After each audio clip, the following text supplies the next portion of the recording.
Hello students, welcome back to our channel NEET Mantra. I am Prince Sharma, your biology faculty and mentor. तो बच्चों, काफी बच्चे मुझसे रिक्वेस्ट कर रहे थे कि सर प्लांट फिजियोलॉजी पे कोई क्विक रिवीजन वीडियोस बना दीजिए। तो आज हम ट्रांसपोर्ट इन प्लांट के वन लाइनर्स डिस्कस करेंगे, जो आपको एज इट इज क्या है मेमोराइज करके जाने हैं। इसमें मैं ज्यादा एक्सप्लेनेशन नहीं दे पाऊंगा क्योंकि अभी इतना टाइम भी नहीं है, ना मुझे मेरे पास समझाने का, ना आपके पास समझने का। तो आप इनको एज इट इज याद कर लीजिए ताकि आपका जो नीट में अगर क्वेश्चन आए तो इनसे वो सही होने के चांसेस बहुत ज्यादा इंक्रीज हो जाएंगे। तो आइए बिना टाइम वेस्ट करिए स्टार्ट करते हैं हम लोग। तो हमारा टॉपिक है ट्रांसपोर्ट इन प्लांट्स। तो इसके वन लाइनर्स हम लोग डिस्कस करेंगे। अगर किसी भी सब्सटेंस को स्मॉल डिस्टेंस पे आपको ट्रांसपोर्ट करना है, स्मॉल डिस्टेंस पे, तो आप कैसे करेंगे उसको? आप करेंगे उसको डिफ्यूजन, और दूसरा एक तरीका होता है साइटोप्लाज्मिक स्ट्रीमिंग। अगर आपको मतलब सेल के अंदर ही उसको क्या है एक जगह से दूसरी जगह ट्रांसफर करना है, तो साइटोप्लाज्म की जो मूवमेंट होती है, जो कि क्या है साइटोस्केलेटन से जो फोर्सेस जनरेट होती है, उससे जो साइटोप्लाज्म की मूवमेंट होती है उसी को साइटोप्लाज्मिक स्ट्रीमिंग बोलते हैं। और इसमें सेल में एक जगह से दूसरी जगह आप चीजें ट्रांसफर कर सकते हैं। और सेल टू सेल ट्रांसफर करने के लिए आप स्मॉल डिस्टेंसेस पे आप क्या यूज कर सकते हैं? डिफ्यूजन यूज कर सकते हैं। नेक्स्ट जो पॉइंट है हमारा, अगर आप लॉन्ग डिस्टेंस पे चीजों को क्या करना चाहते हैं, ट्रांसपोर्ट करना चाहते हैं, तो उसके लिए जो वर्ड यूज करते हैं या जो प्रोसेस होता है वो होता है आपका ट्रांसलोकेशन। क्या वर्ड होता है? ट्रांसलोकेशन। ओके, ठीक है। अभी हम इसको बहुत स्पीड में इसलिए ले रहे हैं क्योंकि टाइम बहुत ही कम है और ये पॉइंट आपको याद होना जरूरी है। अगर आप किसी ऑर्गेनिक सब्सटेंस को क्या कर रहे हैं, किसी प्लांट बॉडी में ट्रांसफर कर रहे हैं, तो वो क्या है मल्टी डायरेक्शनल होता है। क्या होता है वो? मल्टी डायरेक्शनल होता है। और आप सबको पता है कि वो किसकी मदद से होता है? फ्लोएम की मदद से होता है मेनली। और अगर आप क्या कर रहे हैं, इनऑर्गेनिक सब्सटेंस या फिर आप क्या है वाटर को ट्रांसफर कर रहे हैं, वाटर को ट्रांसपोर्ट कर रहे हैं, तो वो क्या होता है? यूनिडायरेक्शनल होता है। और आप सब लोग जानते हैं कि जाइलम की हेल्प से होता है। ओके, ठीक है। उसके बाद हम थोड़ा सा यहाँ पे किसको डिस्कस कर लेते हैं? डिफ्यूजन को डिस्कस कर लेते हैं। डिफ्यूजन क्या है? एक पैसिव प्रोसेस है। उसके बाद ये क्या है? रैंडम है, स्लो है ना? और क्या करता है? किसी भी लिविंग सिस्टम पे डिपेंड नहीं करता एंड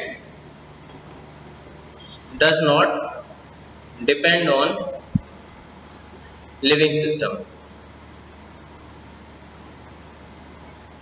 किसी भी लिविंग सिस्टम पे ये डिपेंड नहीं करता है, ठीक है। उसके बाद जो आपका गैसियस एक्सचेंज होता है, गैसियस एक्सचेंज होता है आपका प्लांट्स में, आप सब लोगों को पता है। स्टोमेटा ओपन होता है, गैसियस एक्सचेंज होता है, वो भी किसकी वजह से होता है? Due to diffusion.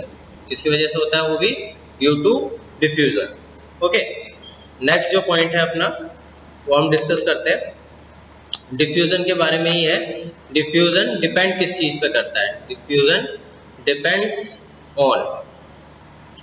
तो देखिए, अगर डिफ्यूजन होगा और अगर कहीं भी आप डिफ्यूजन करवाना चाहते हैं तो वहां पे क्या होना चाहिए? कंसंट्रेशन ग्रेडियंट होना चाहिए। High concentration to low concentration क्या है? ग्रेडियंट वहां पे प्रेजेंट होना चाहिए, नहीं तो आपका डिफ्यूजन पॉसिबल नहीं है। उसके बाद जिन मेम्ब्रेन से आप करवाना चाहते हैं उनमें क्या होना चाहिए? परमेबिलिटी होनी चाहिए।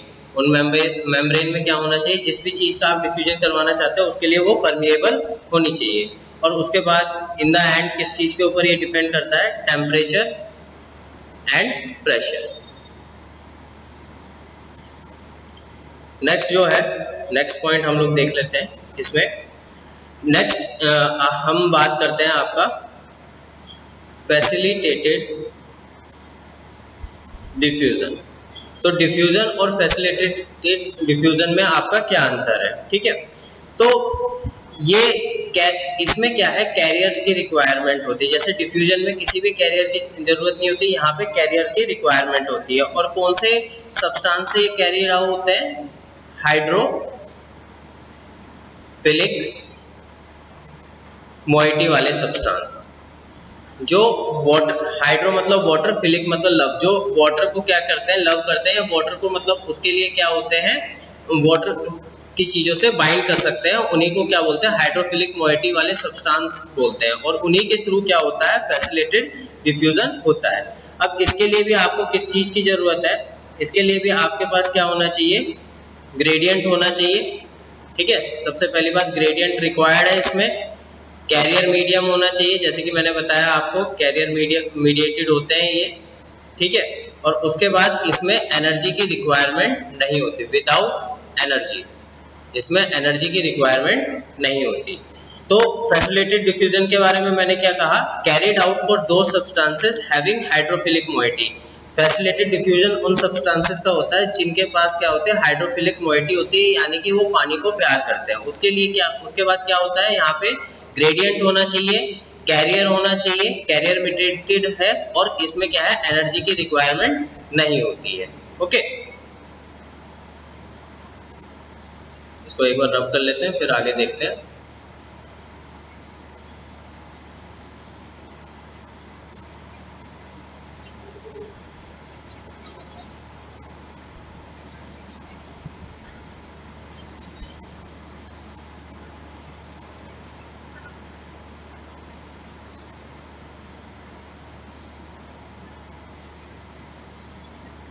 नेक्स्ट जो हमारा, इसमें मैं आपको एक एग्जांपल दे देता हूँ फैसिलिटेड डिफ्यूजन का। Water channels made up of aquaporins. Water channels जो एक्वापोरिन्स के बने हुए हैं, वो क्या है, आपका एक फैसिलिटेड डिफ्यूजन का एग्जांपल है। नेक्स्ट हम लोग बात करते हैं एक्टिव ट्रांसपोर्ट की। तो एक्टिव ट्रांसपोर्ट क्या होता है, अपहिल मूवमेंट होती है। क्या होता है, अपहिल मूवमेंट या अपहिल ट्रांसपोर्ट होता है। अपहिल का क्या मतलब होता है, आपका low concentration to high concentration आप किसी भी सब्सटेंस को भेजना चाह रहे हैं। इसमें आपको एनर्जी की रिक्वायरमेंट है ना, और इसमें आपको क्या चाहिए, कैरियर प्रोटीन भी आपके प्रेजेंट होने चाहिए। ठीक है, तभी आपका एक्टिव ट्रांसपोर्ट हो पाएगा। ओके, उसके बाद अगर आप देखें फैसिलिटेड डिफ्यूजन, शॉर्ट में लिख रहा हूं मैं, और एक्टिव ट्रांसपोर्ट के बीच में कॉमन बातें क्या है। पहली बात ये कि जितने भी कैरियर होंगे उनका जब सैचुरेशन हो जाएगा तो उससे ज्यादा नहीं हो सकता। मान लीजिए एक्टिव ट्रांसपोर्ट के लिए आपके पास 10 प्रोटीन है, तो आप 11वें सब्सटेंस को लेके नहीं जा सकते। सैचुरेशन अगर हो गया तो उससे ज्यादा अमाउंट में आप ट्रांसफर नहीं कर सकते। उसके बाद क्या है, सिलेक्टिविटी। सिलेक्टिविटी की मतलब कि सिलेक्टेड सब्सटेंस को ही क्या करता है, ये ट्रांसफर करता है एक जगह से दूसरी जगह पे। जैसे मैंने आपको बताया फैसिलिटेड जो ट्रांसपोर्ट होता है या फैसिलिटेड डिफ्यूजन होता है, उसमें क्या है, हाइड्रोफिलिक मोइटी वाले सब्सटेंस को ही क्या करता है, ट्रांसफर करता है। ठीक है, उसके बाद क्या है, इनहिबिशन। कुछ ऐसे सब्सटेंस हैं जो इन ट्रांसपोर्ट को, एक्टिव ट्रांसपोर्ट को या फैसिलिटेड डिफ्यूजन को क्या कर सकते हैं, इनहिबिट कर सकते हैं। और इन द एंड ये क्या होते हैं, दोनों ही हार्मोनल कंट्रोल के अंडर होते हैं। दोनों ही क्या होते हैं, हार्मोनल कंट्रोल के अंडर होते हैं। ठीक है, नेक्स्ट हम लोग बात करते हैं आपका वाटर पोटेंशियल। वाटर पोटेंशियल क्या होता है, ठीक है। तो अगर इसको मैं शॉर्ट में लिखूं तो इसके लिए हम लोग क्या करेंगे, difference in kinetic energy. Difference in kinetic energy. Okay, तो किसकी काइनेटिक एनर्जी में डिफरेंस, तो देखिए एक वाटर है जो किसी सिस्टम के अंदर है और एक क्या है, प्योर वाटर है। तो इनके पोटेंशियल डिफरेंस में जितना डिफरेंस होता है उसी को हम लोग क्या बोलते हैं, वाटर पोटेंशियल बोलते हैं। मैंने क्या बोला, एक वाटर है जो क्या है किसी सिस्टम में है और एक वाटर क्या है, प्योर है जो किसी सिस्टम में। तो इनके जो पोटेंशियल डिफरेंस या इनकी जो काइनेटिक एनर्जी इसमें डिफरेंस होता है वही क्या होता है, आपका पोटेंशियल डिफरेंस, मतलब वाटर पोटेंशियल आपका होता है। नेक्स्ट आपका है सोल्यूट पोटेंशियल। ये बहुत ही डायरेक्ट पॉइंट है और बहुत ही क्विकली मैं समझा रहा हूं।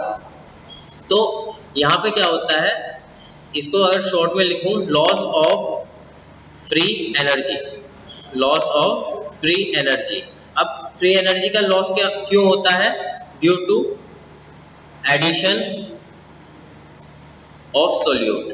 तो आप देखिए कोई भी सॉल्वेंट था, कोई भी सॉल्वेंट था, उसमें जो पार्टिकल्स थे वो क्या है, फ्री थे इधर से उधर मूव करने के लिए, पर जैसे ही कोई सोल्यूट आएगा वो उसके साथ बाइंड हो जाएंगे और उनकी काइनेटिक एनर्जी क्या हो जाएगी, कम हो जाएगी, यानी कि उनकी जो फ्री एनर्जी है उसमें लॉस आ जाएगा, और उसी को हम लोग क्या बोलते हैं, सोल्यूट पोटेंशियल बोलते हैं। ठीक है, नेक्स्ट हम बात करेंगे प्रेशर पोटेंशियल के बारे में।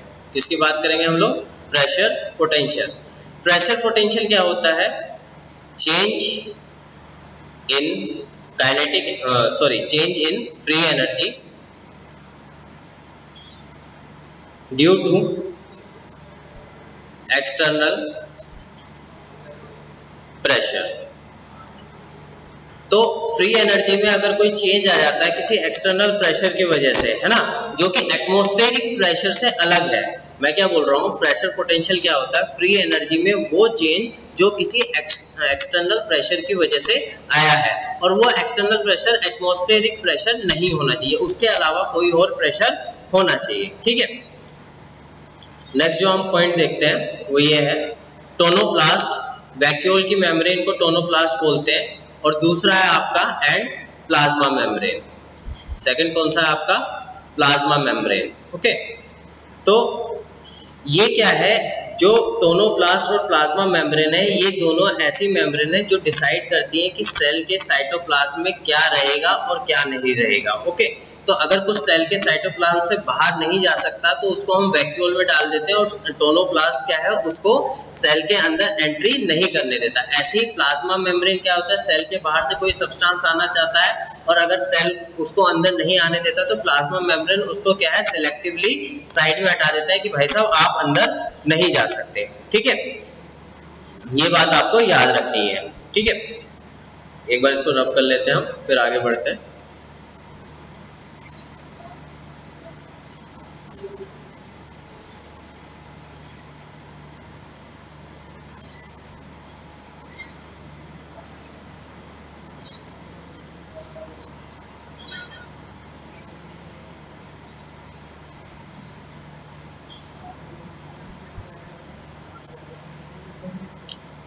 नेक्स्ट जो पॉइंट है वो हम डिस्कस करते हैं कि प्लाज्मोलाइसिस। प्लाज्मोलाइसिस प्रोसेस आपने पहले पढ़ा होगा। ठीक है, तो प्लाज्मोलाइसिस में क्या होता है कि जो वाटर लॉस होता है, प्लाज्मोलाइसिस में आपका जो वाटर लॉस होता है पहले कहाँ से होता है, फर्स्ट वो होता है आपके साइटोप्लाज्म से। फर्स्ट कहाँ से होता है, वो आपके साइटोप्लाज्म से, और उसके बाद कहाँ से होगा, देन कहाँ से होगा, वो आपके वैक्यूल से होगा। उसके बाद कहाँ होगा, वैक्यूल से होगा। तो आपको ये याद रखना कि प्लाज्मोलाइसिस में फर्स्ट वाटर लॉस कहाँ से होता है, साइटोप्लाज्म से, उसके बाद कहाँ से होता है, वैक्यूल से होता है। ठीक है, नेक्स्ट पॉइंट हमारा जो है वो किसके बारे में, इम्बाइबिशन। नेक्स्ट पॉइंट हमारा किसके बारे में, इम्बाइबिशन के बारे में। ठीक है, तो इसमें इम्बाइबिशन किसके ऊपर डिपेंड करता है, इम्बाइबिशन डिपेंड्स ऑन डिफ्यूजन। किसके ऊपर डिपेंड करता है इम्बाइबिशन, डिफ्यूजन के ऊपर, वाटर पोटेंशियल के ऊपर। ओके, ठीक है, वाटर पोटेंशियल ग्रेडियंट के ऊपर या वाटर पोटेंशियल के ऊपर आप कह सकते हैं। उसके बाद जो आपका एडजॉर्बेंट है, जो एब्जॉर्ब करेगा, ठीक है, जो एडजॉर्बेंट है उसके ऊपर डिपेंड करता है, और लिक्विड के ऊपर डिपेंड करता है। ओके, तो इम्बाइबिशन बेसिकली क्या होता है कि कोई भी, मान लीजिए, देखिए एक सिंपल एग्जांपल देता हूँ मैं इम्बाइबिशन का, कि एक लकड़ी थी, बारिश हुई और उसके अंदर क्या हो गया, उसके अंदर पानी क्या हो गया, इकट्ठा हो गया, उससे वो फूल जाती है, इसी को क्या बोलते हैं, इम्बाइबिशन कहते हैं। तो बेसिकली कोई भी जो सॉल्वेंट है, जब कोई भी मटेरियल किसी सॉल्वेंट के साथ अटैच हो जाता है और डिसॉल्व नहीं होता है तो उसी को क्या बोलते हैं हम लोग, इम्बाइबिशन बोल देते हैं। ठीक है, नेक्स्ट जो पॉइंट है वो हमारा है बल्क फ्लो। बल्क फ्लो क्या होता है, तो ठीक है, बल्क फ्लो हम लोग कैसे अचीव, बल्क फ्लो क्या होता है कि हम लोग बल्क में कोई चीज एक जगह से दूसरी जगह क्या कर रहे हैं, ट्रांसपोर्ट कर रहे हैं। ठीक है, तो बल्क फ्लो आप कैसे अचीव कर सकते हैं, बल्क फ्लो आप अचीव कर सकते हैं पॉजिटिव हाइड्रोस्टैटिक प्रेशर से, या फिर नेगेटिव हाइड्रोस्टैटिक प्रेशर से। तो यहां से क्वेश्चन क्या बन सकता है, कि बल्क फ्लो कैसे आप क्या है अचीव कर सकते हो। तो ज्यादातर बच्चों को ये लगता है कि नेगेटिव हाइड्रोस्टैटिक प्रेशर से ही बल्क फ्लो अचीव किया जा सकता है, पर ऐसा नहीं है। दोनों से ही, पॉजिटिव हाइड्रोस्टैटिक प्रेशर और नेगेटिव हाइड्रोस्टैटिक प्रेशर दोनों से ही आप क्या कर सकते हैं, इसको अचीव कर सकते हैं। ओके, ठीक है। नेक्स्ट हम बात करते हैं जाइलम की। तो जाइलम क्या ट्रांसफर करता है, ये तो बहुत इजी है आपके लिए, पर आपको याद होना चाहिए water, mineral, okay, organic nitrogen, ठीक है। ये बात शायद आपको ना पता हो तो ये आप याद रखें, और हॉर्मोन्स। तो जाइलम आपका क्या ट्रांसफर करता है, वाटर, मिनरल, ऑर्गेनिक नाइट्रोजन और हॉर्मोन्स। ओके, नेक्स्ट हम बात कर लेते हैं apoplastic pathway. Apoplastic path, apoplastic path क्या होता है, जो नॉन लिविंग पाथ है, जो डेड पार्ट है किसी भी प्लांट का, जो डेड पाथ है जिससे कोई भी मटेरियल मूव करता है, उसको एपोप्लास्टिक पाथवे बोलते हैं। जैसे कि cell wall and intercellular spaces, cell wall और इंटरसेलुलर स्पेसेस। उसके बाद दूसरा क्या है आपका,